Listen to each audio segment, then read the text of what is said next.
नमस्कार, तुमच्या सर्वांचं स्वागत आहे आपल्या चॅनलवरती. तर आज आपण पाहणार आहोत की पितृपक्षामध्ये केले जाणारे काही उपाय व नियम. तर पितृपक्ष म्हणजे काय? ते भाद्रपद पौर्णिमेनंतर 16 दिवसाचा चालणारा काळ.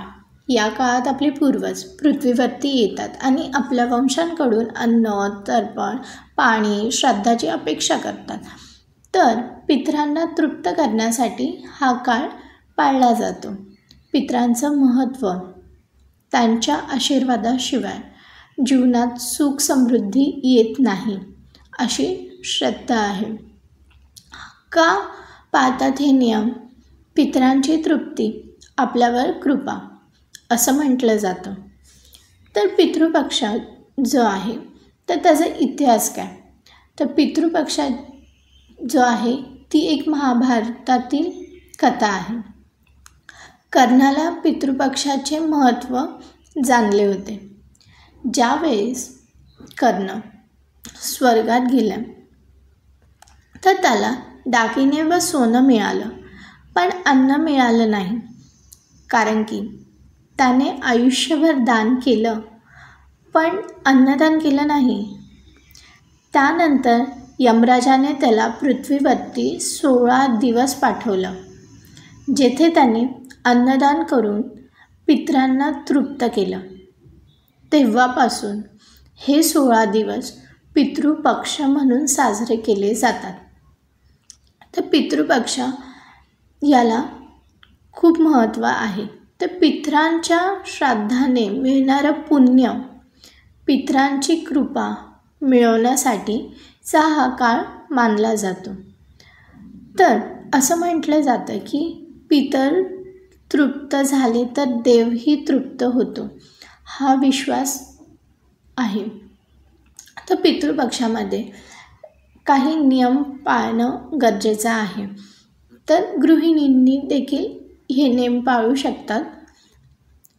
सकाळी लवकर उठून स्नान करणं, दक्षिण दिशेला दिवा लावणं, तुपाचा अथवा तिळाचा तुम्ही दिवा लावू शकता, तिळाच्या तेलाचा.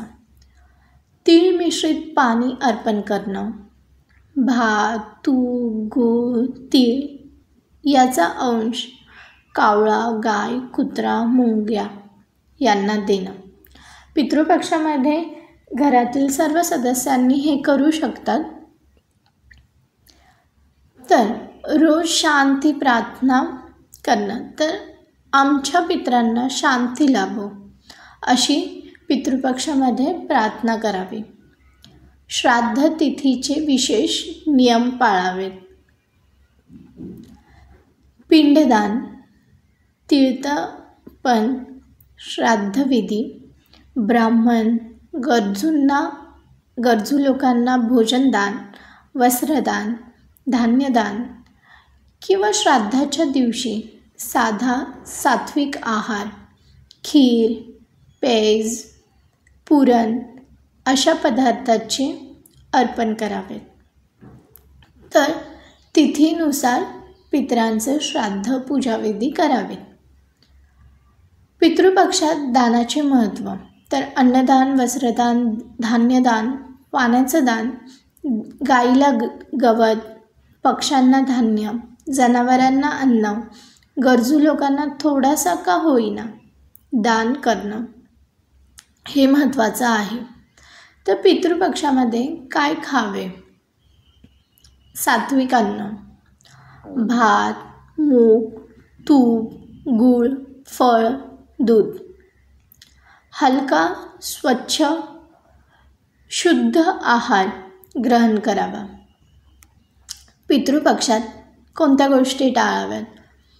तर मांसाहार पदार्थ खाणे टाळलं पाहिजे.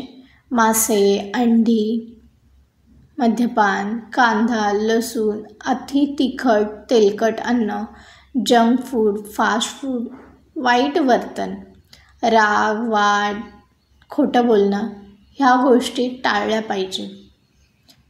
पितरांना प्रसन्न करण्याचे काही उपाय.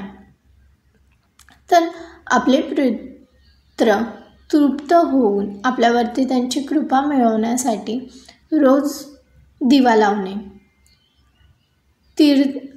त्यामध्ये तीळ टाकणे किंवा गंगाजल शिंपडून घर शुद्ध ठेवणे, रोज थोडं अन्नदान, पितरांची नावे आठवून प्रार्थना, धार्मिक ग्रंथ वाचन, विशेषतः गरुड पुराण किंवा भगवद्गीता याचं तुम्ही पठण करू शकता.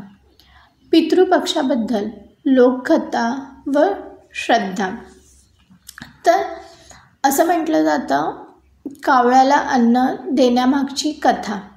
तर कावळा पितरांचा दूत मानला जातो. पितरांचे स्वप्नात दर्शन झाले तर त्याचा अर्थ असा होतो की पितृपक्षात चुकाही टाळाव्यात, नाहीतर अडचणी येऊ शकतात. त्यामुळे पितृपक्षामध्ये हा जो काळ आहे यामध्ये काही नियम पाळावेत आणि पितृपक्ष चांगला साजरा करून आपल्या पितरांना तृप्त करावेत. पितृपक्ष हा आपल्या मुळाशी जोडलेला उत्सव आहे. पितरांचं स्मरण म्हणजे आपल्या संस्कृतीचं स्मरण. तर पितरांची कृपा राहिली तर जीवनात सुख, शांती, समाधान मिळतं. पितृपक्षात सात्विकता, साधेपणा आणि सेवा महत्त्वाची आहे. पितरांना आठवणं म्हणजेच आपल्या मुळांना आठवणं हा संदेश घ्यावा आणि पितृपक्षाचा काळ जो आहे तो पाळावा. तर पितृदोष व त्याचे उपाय. ज्या लोकांना पितृदोष आहे, ज्यांच्या कुंडलीत पितृदोष असतो, त्यांच्यासाठी पितृपक्ष हा काळ विशेष महत्त्वाचा असतो. तर या काळामध्ये त्यांनी काही गोष्टी केल्या पाहिजेत, जसं की श्राद्धात, तीर्थार्पण, दान हे पितृदोष शांतीसाठी उत्तम उपाय मानले जातात.